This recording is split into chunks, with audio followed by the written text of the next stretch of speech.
नमस्कार, जल प्रणाम। आकाशवाणी लखनऊ की वायु तरंगों पर बन रही 100 दिवसीय मानव श्रृंखला बूंदों की ना टूटे लड़ी में आपका स्वागत करता हूं मैं, रेडियो जल मित्र रतन। और मैं रेडियो जल मित्र आकांक्षा। जैसा कि आप जानते हैं कि इस कार्यक्रम में हम आपको रोज किसी जल योद्धा से मिलवाते हैं जिसका जल संरक्षण में कोई उल्लेखनीय योगदान हो। आज मिलेंगे श्री संजय गुप्ता जी से और आज का विषय है भारत में जल उद्यमिता, आवश्यकता और भविष्य।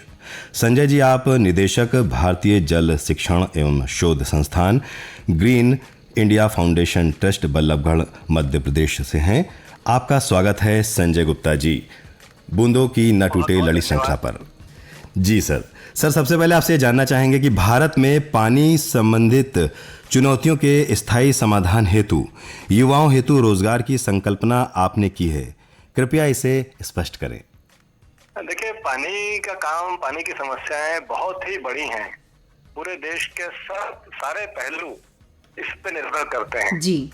और इसके बहुत सारे आयाम हैं, नदी, तालाब, पर्वत, जंगल, समुद्र, मिट्टी जी, बहुत सारे जी, तो जी। और ये है भी ऐसा कि इसमें हर काम को सही तरीके से और बहुत तेज गति से करने की जरूरत है।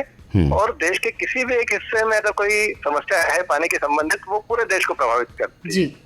इसलिए इस काम को जो करने वाले लोग हैं उनमें उतना ही परफेक्शन और उतना ही समर्पण चाहिए। किसी भी दूसरे काम में, जैसे कोई शिक्षक है, कोई प्राचार्य है, कोई वैज्ञानिक है, कोई डॉक्टर है, न्यूज चैनल एडिटर है, अधिकारी है, इस हद से जो लोग काम करते हैं वैसा ही काम इन पानी के पे काम करने वाले लोगों का चाहिए। इसलिए उन्हें योद्धा या वॉलंटियर न कह के जी, ये अपने आप में एक बहुत सम्माननीय करियर है। जी, ये संकल्पना है। जी संजय जी, अगला हमारा प्रश्न है कि जल उद्यमिता संबंधी आपके कॉन्सेप्ट को क्या कहीं मान्यता भी मिली है या अभी भी ये सिर्फ एक संकल्पना स्तर पर ही है? देखिए, भारत में करीब 2,60,000 लगभग हर परिवार 1,000 परिवारों पर एक जल लीडर तैयार होना है। तो ये ताकि पूरा देश के सारा परिवार इससे सही रूप में इन्वॉल्व हो पाए। जी। ये काम हम कर रहे हैं ऐसा भी नहीं है, ये काम पहले से ही देश की विभिन्न सरकारें, सरकारी विभाग, बहुत सारे संगठन, बहुत सारे संस्थान कर रहे हैं। जी। हम केवल उन सबको आपस में पिरोकर उनको एक नया कैडर देने के लिए मोटिवेट कर रहे हैं। जी। और ये स्थिति, ये प्रोग्रेस लगातार है। जी। तो उसी रूप में इसको, हमको कोई भी ऐसा नहीं कि हम अपने तरह से इस कंसेप्ट को हमारे नाम से हमको इसको लॉन्च करना है, करवाना है। जहाँ से भी ये हो रहा है उसी को इस कैडर का नाम के रूप में परिवर्तित कराया जाएगा। जी। वो प्रोसेस ऑलरेडी चल रही है। सर, एक अंतिम प्रश्न आपसे और है, भारत में जल उद्यमिता का क्या भविष्य आप देखते हैं?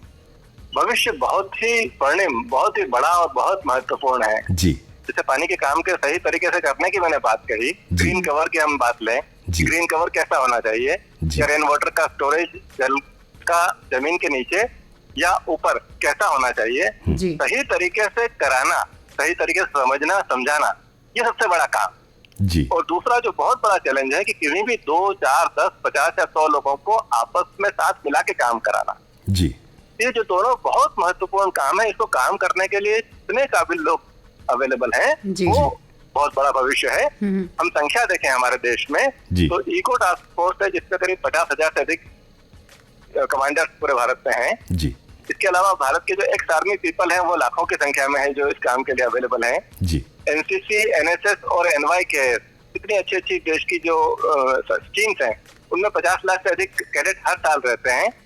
तो इस संख्या को हमें समझना होगा, इस समस्या, शक्ति को भी देखना होगा। जैसे भारत में अगर टेक्सटाइल इंडस्ट्री की बात करें एक उदाहरण के रूप में, तो 10 से 15 लाख छोटी बड़ी यूनिट्स हैं टेक्सटाइल की पूरे भारत में। जी। जी। तो ये जो शक्ति है, इस शक्ति को आपस में पिरो के सही तरीके से जब काम होगा, तो उस काम से भविष्य अपने आप बनना है।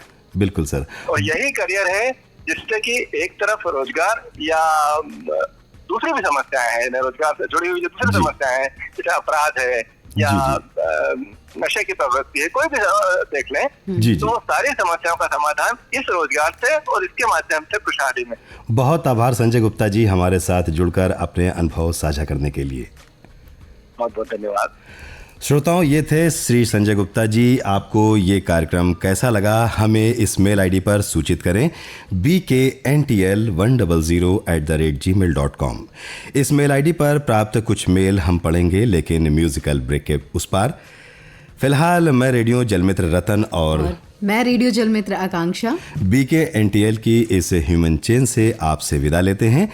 कल मिलते हैं एक नए जल योद्धा के साथ। नमस्कार, जल प्रणाम। सुनते रहिए 100.7 FM, क्योंकि जहां हैं आप वहीं हम।